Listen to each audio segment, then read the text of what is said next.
اللہ کا نام لے کر جو بڑا مہربان نہایت رحم والا ہے۔ اے پیغمبر صلی اللہ علیہ وآلہ وسلم، لوگوں سے کہہ دو کہ میرے پاس وحی آئی ہے کہ جنوں کی ایک جماعت نے اس کتاب کو سنا تو کہنے لگے کہ ہم نے ایک عجیب قرآن سنا جو بھلائی کا رستہ بتاتا ہے، سو ہم اس پر ایمان لے آئے، اور ہم اپنے پروردگار کے ساتھ کسی کو شریک نہیں بنائیں گے، اور یہ کہ ہمارے پروردگار کی شان بہت بلند ہے، وہ نہ بیوی رکھتا ہے نہ اولاد، اور یہ کہ ہم میں سے کوئی بے وقوف اللہ کے بارے میں جھوٹ گھڑتا ہے،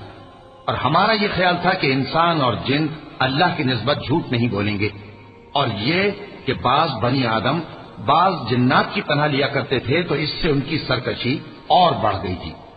اور یہ کہ ان کا بھی یہی اعتقاد تھا جس طرح تمہارا تھا کہ اللہ کسی کو نہیں زندہ کرے گا، اور یہ کہ ہم نے آسمان کو ٹٹولا تو اس کو مضبوط چوکیداروں اور انگاروں سے بھرا ہوا پایا، اور یہ کہ پہلے ہم وہاں بہت سے مقامات پر فرشتوں کی باتیں سننے کے لیے بیٹھا کرتے تھے، اب کوئی سننا چاہے تو اپنے لیے انگارہ تیار پاتا ہے، اور یہ کہ ہمیں معلوم نہیں کہ اس سے اہل زمین کے ساتھ برائی مقصود ہے یا ان کے پروردگار نے ان کی بھلائی کا ارادہ فرمایا ہے، اور یہ کہ ہم میں بعض نیک ہیں اور بعض دوسری طرح کے، ہمارے کئی طرح کے مذہب ہیں، اور یہ کہ ہم نے سمجھ لیا ہے کہ ہم زمین میں خواہ کہیں ہوں اللہ کو ہرا نہیں سکتے اور نہ بھاگ کر اس کو تھکا سکتے ہیں، اور جب ہم نے ہدایت کی کتاب سنی اس پر ایمان لے آئے، سو جو شخص اپنے پروردگار پر ایمان لاتا ہے تو اس کو نہ نقصان کا خوف ہے نہ کسی طرح کے ظلم کا، اور یہ کہ ہم میں بعض فرما بردار ہیں اور بعض نافرمان ہیں، تو جو فرما بردار ہوئے وہ سیدھے رستے پر چلے اور جو نافرمان ہوئے وہ دوزخ کا ایندھن بنے۔ اور اے پیغمبر صلی اللہ علیہ وآلہ وسلم، یہ بھی ان سے کہہ دو کہ اگر یہ لوگ سیدھے رستے پر رہتے تو ہم ان کے پینے کو بہت سا پانی دیتے تاکہ اس سے ان کی آزمائش کریں، اور جو شخص اپنے پروردگار کی یاد سے منہ پھیرے گا وہ اس کو سخت عذاب میں داخل کرے گا، اور یہ کہ مسجدیں خاص اللہ کی ہیں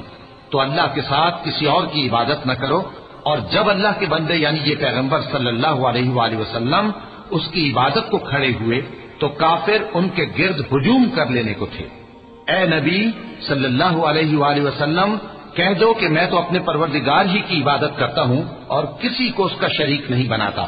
یہ بھی کہہ دو کہ میں تمہارے لیے نہ کسی نقصان کا اور نہ نفع کا کچھ اختیار رکھتا ہوں،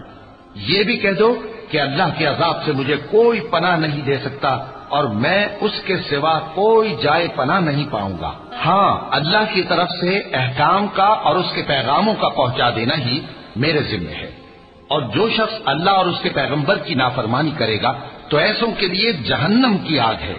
وہ ہمیشہ ہمیشہ اس میں رہیں گے، یہاں تک کہ جب یہ لوگ وہ دن دیکھ لیں گے جس کا ان سے وعدہ کیا جاتا ہے، تب ان کو معلوم ہو جائے گا کہ مددگار کس کے کمزور ہیں اور شمار کن کا تھوڑا ہے۔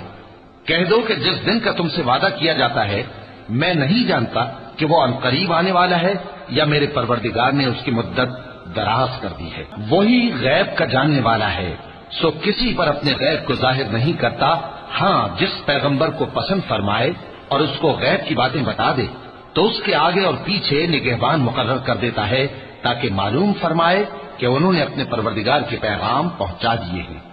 اور یوں تو اس نے ان کی سب چیزوں کا ہر طرف سے احاطہ کر رکھا ہے اور ایک ایک چیز گن رکھی ہے۔ صدق اللہ العظیم۔